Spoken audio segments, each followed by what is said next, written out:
Welcome to Visual Fractions.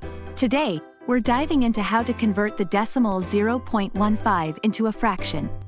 Let's start with our decimal, 0.15. Notice there are two digits to the right of the decimal. This places it in the hundredths position. To convert this decimal into a fraction, you initially put it over 1, essentially treating the decimal as the numerator in a fraction where the denominator is 1. This sets up the conversion process where we multiply both the numerator, the decimal, and the denominator, 1, by 100 because there are two decimal places. So, 0.15 times 100 gives us 15, and 1 times 100 gives us 100. This translates 0.15 to the fraction 15 over 100. Next, we simplify. Both the numerator and the denominator in 15 100ths are divisible by 5, the greatest common divisor.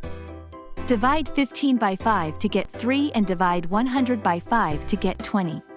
So, 15 100ths simplifies neatly to 3/20ths. And there you have it. The decimal 0.15 when converted to a fraction equals 3/20ths. If you found this tutorial helpful, remember to smash that like button and subscribe to Visual Fractions for more practical math insights. Thanks for watching.